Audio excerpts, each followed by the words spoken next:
Cair no golpe do Pix. O que fazer? O banco tem responsabilidade nesse tipo de caso? Bem, primeira coisa, eu vou me abster aqui das questões extrajudiciais, MEC, Bacen, certo? Por quê? Porque eu vou entrar numa seara nesse vídeo somente com relação à responsabilidade do banco caso você caia no golpe do Pix e a possibilidade de restituição desse dinheiro, certo?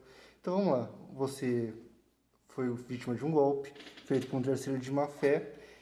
E aí a questão é, em que momento eu vou conseguir essa restituição? E aí vem aquela primeira dificuldade, né? Dificilmente a polícia vai conseguir achar quem é o infrator.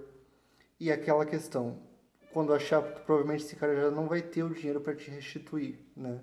Então vai ficar uma questão mais criminal, ele vai ter problemas criminais, mas a restituição não vai ser possível. Então nesse caso tem que demandar em face do banco. Mas assim, o banco tem responsabilidade e vai depender de algumas situações. Primeira, quebra da cadeia de consumo. Como assim? Vamos supor que você gaste todo mês no banco R$ 500. De repente, num mês específico, tem um saque de 5.000 para uma conta de terceiro não enviada. O banco, nesse caso, não teria que ter algum mecanismo para bloquear essa conta neste momento do Pix ou alguma lista de questionamentos para que você não fizesse esse Pix? Isso é o que pode configurar a quebra na cadeia de consumo. É quando você tem um consumo regular e de repente tem um saque exorbitante que o banco não faz nenhum questionamento sobre o motivo pelo qual aquele valor está sendo passado. Então houve uma quebra na relação consumerista normal. E aí, se o banco não interviu de nenhuma forma, foi omisso, nesse caso específico, ele pode ser responsabilizado por conta dessa situação, na quebra de cadeia de consumo. Então, eu comprava regularmente em valores X, gastava X com o banco, de repente eu fiz uma transferência de 10 vezes X, coisa que nunca aconteceu e o banco não interviu de nenhuma forma, não bloqueou contas, certo? Sendo que era dever dele zelar pelo consumidor. E nesse caso é possível ingressar com uma ação visando a restituição do valor que foi transferido ao terceiro de má fé, certo?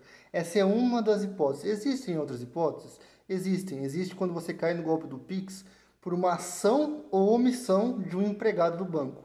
Então, você vai pedir orientações do empregado do banco, você está com o golpista dentro, né, no seu outro contato e você vai entrando em contato com o banco por alguma situação acaba confirmando as informações e te até auxiliando você a cair nesse golpe, né, por meio de algum empregado. Nesse caso, você pode ajuizar e demandar uma ação contra o banco também pedindo a restituição, porque foi a ação ou omissão do próprio funcionário, né, do próprio empregado do banco que gerou o fato de você cair no golpe do Pix.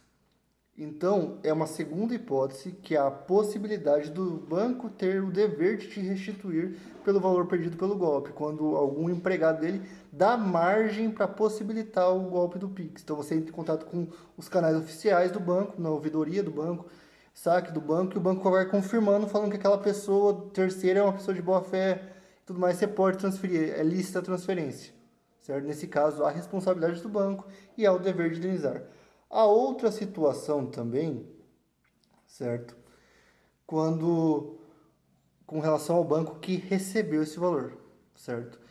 Quando você entra com ação, a gente pensa que somente o banco que transferiu pode ser responsabilizado, mas o banco que recebeu também pode ser responsabilizado. Por quê? Vamos supor que a conta a qual transferiu nunca teve movimentação nenhuma, de repente tem 5.000 lá e o banco não prende esse valor, certo? Aconteceu alguma situação específica nessa conta que foi depositada e o banco simplesmente autoriza o saque imediato. Nesse caso, o banco que recebeu pode ser responsabilizado? Pode, porque ele foi omisso, ele deveria agir de uma forma prezando pela segurança daquela relação entre a pessoa que transferiu e a pessoa que teve a transferência feita em conta, e ele não agiu dessa forma. Então é possível a responsabilização do banco a qual a conta caiu se este, por exemplo, foi uma conta aberta nova e caiu um valor exorbitante nesse banco e o banco simplesmente deixou a pessoa sacar, certo? Não bloqueou a conta, não fez alguns processos para tentar ver a origem daquele valor. Então é possível a responsabilização nesse caso. Também tem uma responsabilidade que é muito interessante, que ela vem com a Lei Geral de Proteção de Dados, a LGPD. O que acontece? Quando acontece esse golpe de Pix, geralmente a pessoa já tem várias das suas informações. E como que ela conseguiu essas informações? Foi passado por alguém. Se demonstrado que o repasse das informações específicas estava no Banco Central estava no banco específico de sua titularidade e as informações foram passadas por esse banco a terceiro, é possível a responsabilização com base na LGPD. Porque a pessoa tinha suas informações. Você, tudo bem, confirmou as informações, mas ele tinha essa informação previamente. Tinha seu CPF, seu endereço, tudo mais. Como ele conseguiu? Se o banco passou essa informação para ele, para esse terceiro de má fé, ele tem responsabilidade? A LGPD vai falar que sim. Porque esses dados específicos são dados, alguns, extremamente importantes. A Lei de Proteção de Dados fala que eles não têm que ser passados, mas foram. Então, se o banco passa suas informações pessoais para um terceiro, esse terceiro aplica o golpe em você, o banco pode ser responsabilizado da restituição do valor, certo? Essas são algumas hipóteses em que o banco pode ser responsabilizado a ressarcir você caso você caia no golpe do Pix, certo? Então, em caso de ação judicial, para responsabilizar o banco, a gente pode pensar nessas 4 hipóteses. Quais? A quebra da cadeia de consumo, eu faço compras regulares e de repente eu faço um Pix exorbitante em valor que nunca foi feito antes e o banco não faz nada para impedir essa situação. Quando o próprio empregado do banco acaba autorizando, legitimando a atividade do terceiro de má fé, certo? Induzindo eu, inclusive, até a erro em dados momentos.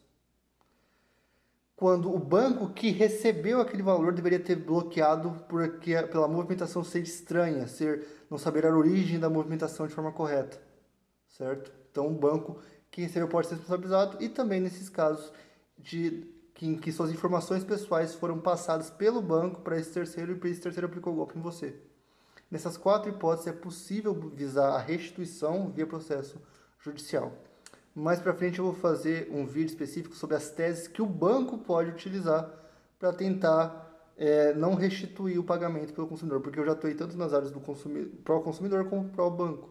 Então eu vou fazer um próximo vídeo explicando as teses. Se você é consumidor, teve alguma dúvida aqui, entre em contato e eu coloque nos comentários. Uma coisa importante, ações como essas são demoradas e tudo mais, certo? Qualquer dúvida, você também tem que procurar o advogado da sua confiança, certo? Um advogado em que você confie para entrar com a medida judicial cabível, certo? E as medidas extrajudiciais? Eu fiz alguns posts anteriores, em forma de shorts, que falam sobre as medidas extrajudiciais. Se você dá uma olhada lá, tem algumas que talvez sejam interessantes para você. Se isso foi útil para você de alguma forma, peço que clique e compartilhe. Muito obrigado.